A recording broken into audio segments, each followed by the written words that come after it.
अभिवादन स्वीकार कीजिए मुझ शिबू खान का। मैं हूं आपका दोस्त और इस कार्यक्रम का होस्ट शिबू खान, और आप देखना शुरू कर चुके हैं न्यूज बाय शिबू खान। जैसा कि मालूम है कि आज अलविदा जुमा पूरे देश में सकुशलता से संपन्न कराया गया।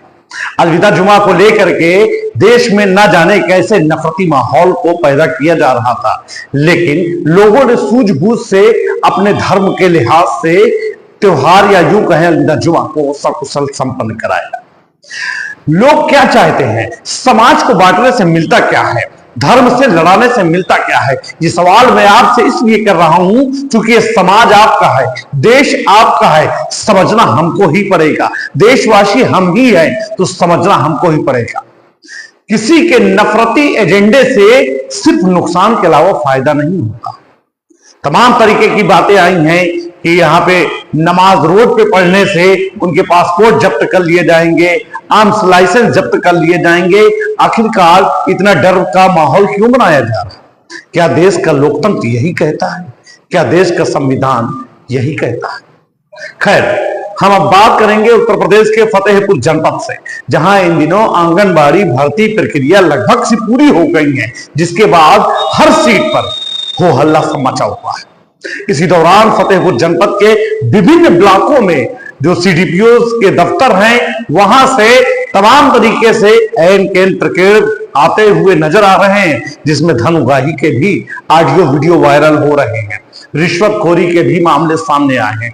वैसे लब्बुल आप पूरी बात अगर कहें तो इस पूरे प्रक्रिया में चयन में जहां तक की परियोजना पूरी तरीके से स्पष्ट है, लेकिन कहीं ना कहीं आय प्रमाण पत्र में खेला सा हुआ है। कई अभ्यर्थियों ने इस बात को बताई कि जिस तरीके से चयन का आधार सबसे पहले विधवा को प्राथमिकता दी गई थी, देन उसके बाद श्रेणी जो तय होनी थी एपीएल या बीपीएल। मेरा मकसद एपीएल और बीपीएल से राशन कार्ड से कतई नहीं है, उनकी आय से है, ईडब्ल्यूएस से रिलेटेड मामला है। आय को जो निर्धारित हुई है 46,080 जिसकी आय है, उसको बीपीएल श्रेणी तक रखा गया है और इससे ऊपर की आय को एपीएल श्रेणी में बांटा गया है।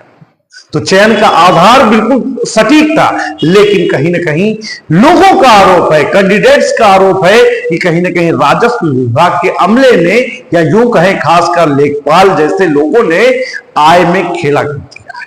फतेहपुर जनपद के विभिन्न ग्राम पंचायतों में या यूं कहें विभिन्न सेंटरों पे ये आवाज उठना शुरू हो गई है। इसका अंजाम क्या होगा मुझे नहीं पता है, लेकिन निश्चित तौर से कहीं ना कहीं कुछ ना कुछ तो गलत हुआ है, तभी लोगों की आवाज उठना शुरू हुई।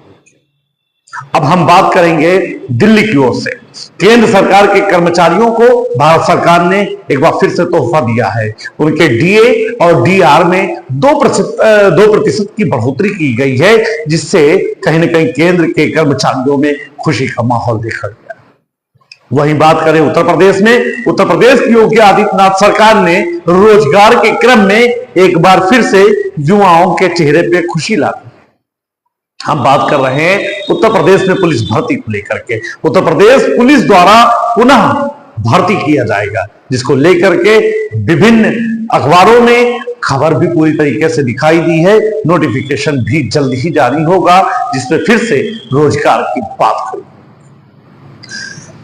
जिस तरीके से रोजगार पे हर तरीके से हर सरकार ने या यूं कहें हर विपक्ष ने रोजगार की आवाज उठाई है, यदि उत्तर प्रदेश सरकार ऐसे ही काम करती रही तो निश्चित तौर से युवाओं को रोजगार मिलना सुनिश्चित हो जाएगा। इससे पूर्व मुख्यमंत्री योजना के तहत ब्याज मुक्त लोन देकर के उद्यमी बनाए जाने की भी प्रशंसा हो रही है, लेकिन तमाम चीजों में सरकार ने यदि कहीं ना कहीं रिश्वत जैसे मामले सामने ना आए, भ्रष्टाचार जैसे मामले ना आए, तो यकीनी तौर से रोजगार के क्रम में बढ़ोतरी भी हो। ईद की नमाज संभवतः सोमवार को रखी गई है, जिसको लेकर के प्रशासन पूरी तरीके से मुस्तैद है। आज प्रशासन ने अलविदा जुमा के साथ साथ ईद को भी सकुशल संपन्न कराए जाने की भूमिका दिखाई है।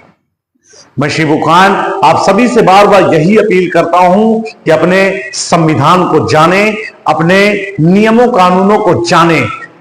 आने वाले समय में उत्तर प्रदेश शासन ने अप्रैल में तेजी से सघनता के साथ जो हर क्षेत्र में ई रिक्शा चल रहे हैं, बिना पंजीकरण के चल रहे हैं। देखा होगा आपने कि छोटे छोटे नाबालिग बच्चे रिक्शा चला रहे हैं।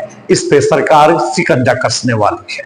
शिकंजा यह है कि इस पे जांच बैठाई जाएगी, निगरानियां की जाएगी, सबको दुरुस्तीकरण किया जाएगा और जो नाबालिग है ऐसे लोगों को बाहर का रास्ता दिखाया जाएगा। अब दूसरी क्रम में हम बात करें, इन दिनों देश में एक माहौल सा बन गया है पत्नियों के द्वारा पतियों को मारा जाना। एक हाल में उत्तर प्रदेश से फिर कहीं खबर आई है कि एक महिला ने अपने पति को कॉफी में जहर दे दिया है। और वहीं अब खबर आई है बेंगलोर से, जहां एक पति ने अपने पत्नी को ही काट डाला।